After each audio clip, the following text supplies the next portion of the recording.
자, 여러분. 지금 이 순간 여러분의 스마트폰 그리고 이 영상을 보고 계신 PC나 태블릿을 한번 쳐다봐 주시겠습니까? 지금 스마트폰을 쳐다보고 있으실 겁니다. 이 차가운 기계 금속 덩어리 안에는 인류가 만들어낸 가장 정교한 마법, 반도체가 숨쉬고 있습니다. 우리는 흔히 반도체를 산업의 쌀이라고 부르죠.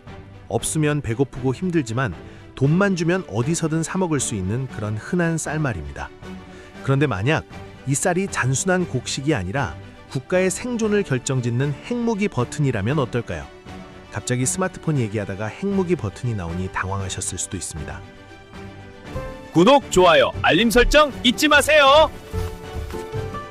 저희 머니 셰프는 정확한 정보 전달을 위해 최선을 다하고 있으며 사실과 다른 주관적인 비방이나 허위 사실 유포는 채널 운영 방침에 따라 엄격히 관리됨을 알려드립니다. 지금부터 제가 들려드릴 이야기는 먼 미래의 공상과학 소설이 아닙니다. 바로 지금 2026년 2월 우리 눈앞에서 벌어지고 있는 아주 서늘하고도 뜨거운 경제전쟁의 현장입니다. 총성 한 번 울리지 않았지만 전 세계의 권력 지도를 뒤흔들고 있는 거대한 소용돌이. 트럼프 미국 대통령의 말 한마디에 한국 경제가 휘청거리는 듯 했지만 오히려 그 위기가 한국이 가진 진짜 힘을 증명하는 무대가 되어버린 아주 기막힌 반전 드라마입니다. 자, 이제 시작합니다. 시간을 불과 며칠 전으로 돌려보겠습니다. 워싱턴 DC의 공기는 그 어느 때보다 차갑고 날카로웠습니다. 재선에 성공한 도널드 트럼프 대통령, 그가 취임 직후 전 세계를 향해 던진 메시지는 명확하고도 잔혹했습니다. 바로 관세 폭탄이었죠. 진짜 뉴스에서 관세를 말을 많이 들으셨을 겁니다. 특히 우리 대한민국에게 떨어진 트럼프 정부 관세 폭탄의 위력은 상상을 초월했습니다. 한국산 자동차, 제약, 그리고 모든 전자제품에 대한 관세를 기존 15%에서 25%로 즉각 인상한다. 미국에 공장을 짓지 않는 자, 미국 시장에 물건을 팔 생각도 하지 마라. 이런 뉴스 속보가 뜨자마자 여의도 증권가는 그야말로 패닉 상태에 빠졌습니다. 코스피 지수는 곤두박질 쳤고 환율은 천장을 뚫을 기세로 치솟았죠. 현대차, 기아차, 그리고 삼성전자와 SK하이닉스까지 대한민국의 내로라 하는 기업들이 줄줄이 비명을 질렀습니다. 25% 관세가니 이건 사실상 수출을 하지 말라는 사형 선고나 다름없었으니까요. 기업의 마진율이 고작 몇 %인데 관세를 25%나 떼어가면 남는 게 있겠습니까? 오히려 팔면 팔수록 손해인 상황이 닥친 겁니다. 트럼프 대통령의 논리는 간단했습니다. 한국 기업들, 바이든 때 미국에 투자한다고 약속했지? 근데 왜 이렇게 더디어? 약속 안 지키면 매를 맞아야지. 전형적인 트럼프식 거래 기술이자 힘에 의한 찍어 누르기였습니다. 많은 전문가들이 방송에 나와 비관적인 전망을 쏟아냈습니다. 제2의 IMF가 올 수도 있다. 한국 경제는 이제 샌드위치 신세다. 미국 형님이 우리를 버렸다. 거리에는 불안감이 감돌았고 사람들은 다시금 강대국 사이에서 새우등 터지는 대한민국의 처지를 한탄했습니다. 하지만 여러분, 정말 그럴까요? 우리가 정말 아무런 대책 없이 두들겨 맞고만 있는 힘없는 새우였을까요? 여기서부터 이야기는 전혀 예상치 못한 방향으로 흐르기 시작합니다. 겉으로 보기엔 우리가 일방적으로 당하는 것 같았지만 수면 아래에서는 이미 거대한 반격의 서막이 오르고 있었거든요.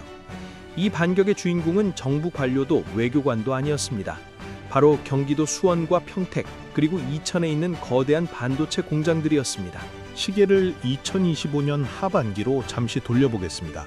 트럼프의 당선이 유력해지던 그 시점, 삼성전자의 수뇌부는 이미 심상치 않은 결단을 내리고 있었습니다.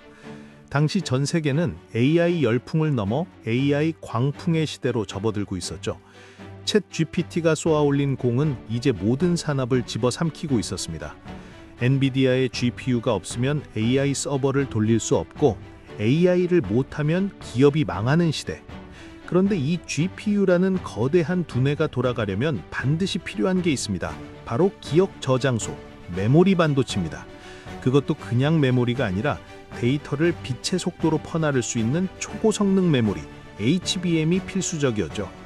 삼성전자는 조용히 하지만 과감하게 칼을 빼들었습니다. 앞으로 범용 D램 생산을 줄인다. 대신 모든 라인을 AI용 HBM과 고부가가치 서버용 D램으로 전환한다 라며 목표를 세웁니다. 그리고 시장에 충격적인 통보를 날렸습니다. 2025년 하반기부터 D램 공급 가격을 최대 60% 인상하겠습니다. 60% 인상. 이건 단순한 가격 조정이 아니었습니다. 거의 배짱 장사에 가까운 선언이었죠. 평소 같으면 고객사들이 난리가 났을 겁니다. 삼성이 미쳤다. 우리는 마이크론이나 하이닉스로 갈아타겠다. 라며 으름장을 놓았겠죠. 하지만 2025년 말의 상황은 달랐습니다. 전 세계가 AI 칩을 확보하지 못해 안달이 난 상황에서 고대역 폭 메모리, 즉 HBM을 안정적으로 대량 공급할 수 있는 곳은 지구상에 딱 두 곳, 삼성과 SK 하이닉스 뿐이었습니다. 미국의 마이크론이 뒤를 쫓고 있었지만 수율과 생산량 면에서 한국 기업들을 따라잡기엔 역부족이었죠. 삼성의 가격 인상 선언은 단순한 이윤 추구가 아니었습니다. 그것은 일종의 무력 시위였습니다. 너희가 AI 시대를 열고 싶어? 그럼 통행료를 내! 그 통행료를 정하는 건 바로 우리야! 다시 2026년으로 돌아와 보시면 미국 트럼프 대통령이 25% 관세 폭탄을 터뜨린 바로 그 시점, 미국 실리콘밸리의 풍경은 어땠을까요? 워싱턴의 정치인들은 우리가 한국을 손봐줬다며 샴페인을 터뜨렸을지 모릅니다. 하지만 캘리포니아의 쿠퍼티노, 마운틴뷰, 산타클라라에 있는 빅테크 기업의 CEO들은 사색이 되었습니다. 애플, 구글, 마이크로소프트, 아마존, 그리고 메타. 이들의 공통점은 무엇일까요? 바로 거대한 데이터 센터를 돌려야 한다는 겁니다. 그리고 그 데이터 센터에는 수천, 수만 개의 AI 가속기가 들어가야 하죠. 엔비디아의 젠슨 황이 아무리 뛰어난 칩을 설계해도 그 옆에 한국산 HBM이 붙지 않으면 그 칩은 그냥 비싼 고철덩어리에 불과합니다. 그런데 한국산 제품에 25% 관세를 때린다? 이건 삼성전자와 SK하이닉스에게 세금을 내라는 소리처럼 들리지만 경제의 메커니즘은 그렇게 단순하지 않습니다. 삼성전자는 이미 가격 결정권을 쥐고 있습니다. 미국 정부가 우리한테 관세 25%를 더 내라네요? 그럼 우리는 칩 가격을 그만큼 더 올릴 수밖에 없습니다. 물론 물량이 부족해서 웃돈을 줘도 못 구하는 건 아시죠? 결국 그 관세 25%는 고스란히 누가 부담하게 될까요? 네, 맞습니다. 바로 미국의 빅테크 기업들입니다. 트럼프 대통령이 한국을 압박하려고 던진 부메랑이 태평양을 건너갔다가 다시 돌아와서 미국 경제 심장부인 실리콘밸리의 뒤통수를 아주 세게 후려친 꼴이 된 겁니다. 미국도 이런 상황을 예측하진 못했을 겁니다. 상황이 이렇게 되자 정말 재미있는 일이 벌어졌습니다. 한국 정부가 나서서 미국에 사정할 필요도 없었습니다. 미국 기업들이 먼저 움직이기 시작한 거죠. 2025년 한 해 동안 미국의 빅테크 기업들이 워싱턴 정가에 쏟아부은 로비 자금만 무려 1,000억 달러, 우리 돈으로 13조 원이 넘는다는 보도가 쏟아졌습니다. 상상해 보십시오. 애플의 팀 쿡, 엔비디아의 젠슨 황, 오픈 AI의 샘 알트만 같은 거물들이 백악관으로 달려가는 모습을요. 그들은 트럼프 대통령의 책상을 내리치며 이렇게 말했을 겁니다. 대통령님, 지금 한국을 때릴 때가 아닙니다. 한국산 반도체에 관세를 물리면 우리 AI 산업 경쟁력이 죽습니다. 중국이 뒤따라오고 있는데 칩 가격이 60%나 오르고 관세까지 더해지면 우리는 비용을 감당할 수 없습니다. 이건 한국을 죽이는 게 아니라 미국 기업을 죽이는 자살골입니다. 이것이 바로 우리나라 기술이 가진 힘, 공급망의 무기화입니다. 과거에는 총과 칼 그리고 석유가 세계를 지배했습니다. 석유가 있는 나라가 큰 소리를 쳤죠. 오일 쇼크 때를 기억하십니까? 중동 국가들이 수도꼭지를 잠그면 전 세계 공장이 멈추고 차가 멈췄습니다. 그런데 21세기인 지금 그 석유의 자리를 반도체가 차지했습니다. 데이터가 흐르는 파이프라인, 그 핵심 밸브를 한국이 쥐고 있는 겁니다. 트럼프 행정부도 당황할 수밖에 없었습니다. 미국 우선주의를 외치며 관세를 휘둘렀는데 그 칼날이 자국 기업의 목을 겨누고 있으니까요. 한국 메모리 기업들의 시장 점유율은 압도적입니다. D램 시장의 70% 이상, 특히 최첨단 HBM 시장은 사실상 한국의 동무대입니다. 대체제가 없습니다. 마이크론 하나로는 미국의 수요를 감당할 수 없으니까요. 결국 미국 내부에서조차 비판의 목소리가 터져 나왔습니다. 월스트리트 저널은 사설을 통해 트럼프의 관세 정책이 AI 패권 경쟁에서 미국을 발목 잡고 있다고 꼬집었고, 경제 전문가들은 한국은 단순한 제조 하청 기지가 아니라 미국 기술 패권의 핵심 파트너이자 인질범의 위치에 있다는 자극적인 분석까지 내놓았습니다. 인질범이라니 표현이 좀 과격하고 거칠긴 하지만 그만큼 우리가 쥔 카드가 강력하다는 뜻 아니겠습니까? 이 거대한 소용돌이 속에서 우리 한국의 태도는 어땠을까요? 예전 같으면 정부 사절단을 급파하고 읍소하고 어떻게든 받아나고 매달렸을지도 모릅니다. 하지만 이번엔 분위기가 사뭇 달랐습니다.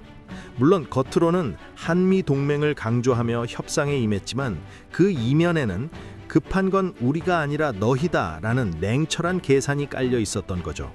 삼성과 SK의 전략은 명확했습니다. 초격차 기술. 미국이 아무리 압박해도 결국 우리 물건을 사지 않고는 못 빼기게 만드는 압도적인 기술력. 그것이 바로 그들의 방패이자 창이었습니다. 2026년의 한미 통상 관계는 과거처럼 형님과 아우의 관계가 아니라 철저하게 계산기를 두드리는 비즈니스 파트너의 관계로 재정립되고 있습니다. 이제 결론을 이야기해 볼까 합니다. 트럼프의 25% 관세 압박, 처음엔 진짜 재앙처럼 보였습니다. 하지만 이 사건은 역설적으로 대한민국이 세계 경제 공급망에서 어떤 위치를 차지하고 있는지를 적나라하게 보여주었습니다. 우리는 더 이상 강대국의 눈치만 보는 약소국이 아닙니다. 세계에서 가장 중요한 전략 물자인 반도체의 공급을 틀어쥐고 심지어 미국 대통령의 정책마저 흔들 수 있는 히든 챔피언, 아니 공급망의 지배자로서의 면모를 드러낸 것입니다.